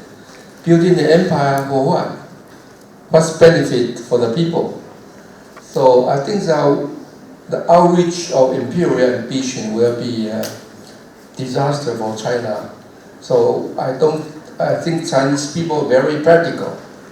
They will now allow the party to go to the extreme. I remember last year when I was in Beijing, they held China-Africa Summit. There are more than 50 countries from Africa coming to Beijing. Each government each country come up with 20, 30, 50 delegation. And it's one or the hotel in Beijing. And in about 1-2 weeks, the old TV station or all the leader of China meeting with every leader of the African country, and all this taxi driver people criticize the government so much because why you spend so much money to deal with so many countries, every country asking for money only, and that's what China to do with that, and Chinese going to Latin America, Africa, every country on the globe is too much for Chinese people. China is not so big. They are big, but not enough. They become a big country too fast. They are not mature. They are very imbalanced. They are like a home boy, a home children. They are wounded childrenhood. Suddenly they become a big giant. So a lot of imbalance in all their developments. So when you look at, when we engage with China, we need to engage with China, but we need to have a perspective, not obsessed with China. They have their problems you don't know because they don't want to talk about it. They have so many problems about it. So we engage China, but we look our own interests, our advantage, which we are not going to obsess with Chinese. They're talking about China about closed society or open-minded Chinese. That's nonsense, This is exaggeration. This is interesting energy, but it's interesting, but make no sense. Chinese is a very closed society, yes. Internal political system, but open-minded in what way? You can never go to Google. You cannot go to internet. How can you as open-minded? They are so close. They are so, how to say that? They don't know the international situation. They don't know their own history. They don't know the world. Every international news information has to be sealed by the Chinese, monitored by Chinese propaganda. So open-minded in what way? They suddenly become a giant. Against the biology, political biology, suddenly. So there's a lot of problems. So I think we are now so buffered by the powerful economic power of China. We should look closely and engage on our term. Thank you. Firstly, Padmaja, your question on how do we look at rightful place. I would like you to look at it in two columns. One is the position of India in comprehensive national power and the timeline. When we were a little lower in comprehensive national power, we were looking at being a regional power in this region. Your comprehensive national power has grown, you are now becoming a leading power. If it further grows up, you would like to be more important in the world scenario, we support a multipolar world to the extent that we would like to be a pole somewhere in the future. So if you put the timeline and the comprehensive national power in two different columns, as the comprehensive national power keeps going up, the role will keep going up. So if you put it in that, I think that will answer your question. The second question is on the trade imbalance. The trade imbalance basically has occurred because of two things. One is we export raw material to China. China adds value to it and exports it back to us. So as a result, what is happening is the value addition gap is what we are losing at every point. That is one aspect. The second aspect is the trade barriers that we have with China. Non-tariff trade barriers are very, very prominent in this trade relationship in terms of higher tariff rates, in terms of restrictions on entry, in terms of regulatory mechanisms like You can't have one mechanism in which you can go into China. If a company from India wants to do business in China, you just can't have one set of rules. Every province has got a different set of rules to do business. So you have to cater for every province's requirement. So these are the issues that are actually are creating a problem in the trade balance. So what is happening is there have been a lot of negotiations that are going on between the Commerce Ministry and their Commerce Ministry. A lot of effort is going on, and also the US-China trade dispute is helping to an extent. Now China is also looking at diversifying markets, and that is working out in our favor. We'll have to wait and see as to how this develops further, but efforts are on to keep reducing the trade barriers. So in Tamil there is a saying, Adimel, Adivaital, Ammiyum Nagaram. In the sense that if you keep chipping away at it, some point in time we'll be able to get the result. As for the stable relationship against BRI is concerned, sir, the decision on BRI was a well considered one, the one which we took. The reason for that were 2-3 things. One is our territorial integrity was being affected because this China-Pakistan economic corridor, which is part of the One Belt One Road initiative, was affecting our territorial integrity there. That is one issue. Second issue is, it was a unilateral kind of a proposition put up by China. Though it was supposed to be a multilateral kind of an initiative, but all the agreements that they have signed so far, draft trade agreements and MOUs they have signed so far, are bilateral. Third thing is, there is no transparency in what they were doing. Even in China-Pakistan economic corridor, even in Pakistan, the governor of State Bank of Pakistan says he doesn't know what the terms and conditions are. I don't know how he's going to make the payments after that. So there were many issues why we did not join the One Belt One Road initiative. Above all, there is a constituency here in India, I know, particularly the industry and the commerce setup, feels that they should be able to do selective kind of cherry picking kind of projects in BRI. Or to all of them, I will just give only one advice. Please do your cost benefit analysis very clearly. If you don't do that, you will be the one who will be actually sad about the decision that you have made. As I see it, the way the One Belt One Road is panning out, we will be only left with collecting the transit fees if you do this. So that is something that we need to take a call on. As far as BCIM is concerned, yeah, it was in coma for a while, but we are given it oxygen now. Maybe that it is coming to life. The reason why BCIM was put on the back burner is basically because China also included BCIM in One Belt One Road. BCIM, as we all know, is more than 20 years old since its conception. But every project today which China talks about, it says it is part of One Belt One Road. So you can't take a call on joining somewhere and not joining somewhere else. Either you are joining the One Belt One Road or you are not joining the One Belt One Road. But there are some reports which have come up in the last 1 week to say that there seems to be a different outlook on BCIM. Our support to BCIM is basically based on the premise that India stands for connectivity. Connectivity is extremely important. It brings in prosperity to people. We support connectivity. Therefore, we are in support of BCIM. So hopefully, in the near future, some positive signs may be coming up on this. As far as 1962 haunting or otherwise, I think it has stopped haunting us long time back, sir. Please look at 1967 Natula Chola incident. Please look at the Samdrukcho incident where we stood up. Please look at 2013 DBO incident. Please look at 2014 Tumor incident.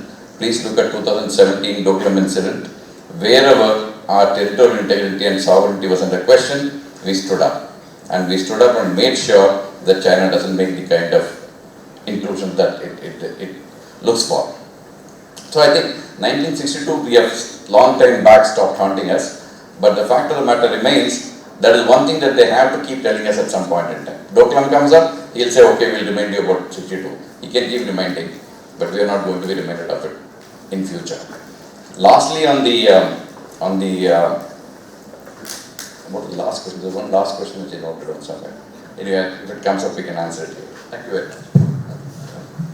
Yeah, just on the US strategy, I think it's quite interesting that the group led by Bannon, Steve Bannon, are challenging a view that's been out there for 30, 40 years, which is that the United States and China are so interdependent that the United States cannot follow the kind of policy it followed vis-a-vis the Soviet Union. And I think what Bannon and his ilk are challenging is that proposition. They're saying that notwithstanding the deep economic links with China, in fact, we can economically run China into the ground, potentially. And to do so is to attack them on technology. The trade and all that, they'll probably do some kind of a deal here and there, especially in Trump's second term, potentially. But on technology, if China is to move out of a kind of middle-income trap to the next level economically, it will need the value additions and so on that will come with tech. And if they can deny technology to China in the next generation and squeeze the Chinese hard, they're hoping that growth will be further kind of, affected negatively for China. It'll slow down. When it slows down, internal dissent will grow. And when internal dissent grows, then the Communist Party may be in serious trouble. And so, in a word, whether they're right or wrong, the Bannon types are looking at China in terms of regime change. They're not looking to strike a deal that's better or whatever on trade. That's just mitigation. They are playing regime change, like with the Soviet Union. I don't know where we want to be. Playing that game could be very, very disruptive and dangerous. But let's not underestimate the United States. I often say to friends in Southeast Asia who are very pessimistic about the Americans, and I share some of that. They did win the Cold War. So all this stuff about, the Chinese are 9 feet tall and they plan 100 years ahead and they are playing Wei Qi and Go, not chess. Their strategic culture is one of great patience and stealth and cleverness and so on. Well, okay, that we'll see. But the Americans won the Cold War. They're not idiots. So I think in all of this, we're losing sight of the fact that there is a move in the United States now to play a very hard game, potentially a longer term game. We'll have to see. It could be very, very dangerous. I'm not sure where India would come out on it. And I think on the other point about the continental issue, I think we've so much told ourselves, and this comes back to the stories we're telling ourselves. I think over the last 8 or 10 years, we've persuaded ourselves that Pakistan's not a problem. It's kind of taken care of. And China is the biggest problem we have. I wonder, the Pakistan problem is by no means gone. And if we have to infer intent, certainly Pakistani intent is not good towards India. It's pretty clear. The Chinese is a bit more, there's more room for interpretation there. And by the way, having said that, we should pay more attention to the Chinese, it's true, mountain defense and all of that kind of stuff. But I also wonder about the Chinese wanting to sweep through the mountains into India and all of that. Good luck to them coming down those twisty-turny Indian roads. The Indian Air Force and our artillery, it'll be a turkey shoot. For instance, over Doklam, when there's all that stuff about the chicken's neck, I was like, okay, good luck to the Chinese if they break through there and come down into the Indian plains. They'll have the Indian army on both sides of them if they manage to make it down to the chicken's neck. But before that, they'll be picked off along the mountain roads. And I think they know it. So, I wouldn't be panicked about them on the continental side either, but I think we need a good balance between the naval preparedness and continental. Thank you, Professor Kanti, and we've run out of time completely. So those of you who want to interact with the panelists during the coffee break, I would close it by saying the theme, India's strategic orientation, aspirations and contradictions, are very well summed up by the point that Professor Kanti made out in the last bit. There is a power transition. Classical power transition theory will say that they will end up in a conflict. But US, Russia is playing out exactly how we explained the balance theory. And in terms of how they won the Cold War is probably the same way it's going to play out by putting in economic pressures, regime change processes. Where are we going to stand in this entire process is what's going to be the most important issue about India's strategy. And there I quote Ambassador Raghavan when he raised the point. Any country's strategies finally is a balance between domestic politics and international politics. Your domestic politics is all about your own survival, and if you don't play around correctly on the domestic politics side, you won't get the resources to invest in the international strategies in the foreign policy in time and effectively. And therefore, it's about how the domestic politics play out as well. So it's a very important point. Let me close this issue by thanking the panelists for an exceptional display today. Please give them a big hand. And thank you very much. Very informative.